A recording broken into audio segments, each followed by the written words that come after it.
இன்னைக்கு நம்ம இயேசுவோடு இருக்கிறோம், இயேசுவோடு தான் இருக்கிறோம். இயேசு இயேசுன்னு சொல்றோம். ஆனா அவருடைய பாரத்தை நாம் அறிந்து கொள்ளுகிறோமா?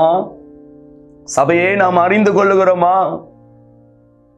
ஏன் முடியவில்லை? ஏன் முடியவில்லை? ஏன் முடியவில்லை என்றால், இதே சீசர்களை நாம் பார்க்கும் பொழுது, இயேசுவோடு இருக்கும் பொழுது ஜெபிக்க முடியல. ஆனா இதே சீசர்களுடைய வாழ்க்கையை நம்ம பார்க்கும் பொழுது, என்றைக்கு அவர்கள் பரிசுத்த ஆவியானுடைய பலத்தை, அவர்கள் அந்த அக்னி அபிஷேகத்தை அவர்கள் பெற்றுக்கொண்டார்களோ, அவர்கள் சொல்லுகிறார்கள் பாருங்க, ஸ்தோத்திரம், அவர்கள் சொல்லுகிறார்கள், அப்போஸ்தலர் 6வது அதிகாரத்துல ஸ்தோத்திரம் 4வது வசனம் சொல்லுகிறது, நாங்களோ ஜெபம் பண்ணுவதிலும் தேவ வசனத்தை போதிக்கிற ஊழியத்திலும் இடைவிடாமல் நாங்கள் தரித்திருப்போம் என்று சொல்லுகிறார்கள். நாங்களோ ஒரு காலகட்டத்தில் ஆவியானுடைய பலன் இல்லாமல், ஆமென் ஆமென், அவர்கள் இருந்த பொழுது அவர்களால் ஜெபிக்க முடியவில்லை. நித்திரை மயக்கத்தோடு ஆண்டவருடைய பாரத்தை அவர்கள் அறிந்து கொள்ள முடியவில்லை. ஆனால் இன்றைக்கோ அவர்கள் ஆவியானுடைய பலத்தை பெற்றுக் கொண்டது பிறகு 6வது அதிகாரத்தின் 4வது வசனம் சொல்லுகிறது, நாங்களோ ஜெபம் பண்ணுவதிலும்.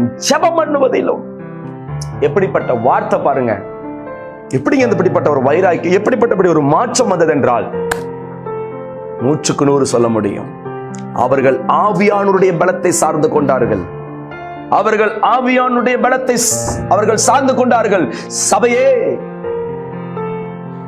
நீங்கள் ஒரு ஜெபிக்கிற சபையா இருக்க வேண்டுமானால், தேவனுடைய பாரத்தை அறிந்து நீங்கள் உங்கள் சபை இருக்க வேண்டுமானால், சபையாகிய நீங்கள் நாம் இருக்க வேண்டுமானால், முதலாவது பரிசுத்த ஆவியானுடைய பலன் நமக்குள்ள வரும் பொழுதுதான் நாம் அவரை சரியா அறிந்து கொள்ள முடியும். தேவனுடைய இருதயத்தை நாம் சரியாக புரிந்து கொள்ள முடியும்.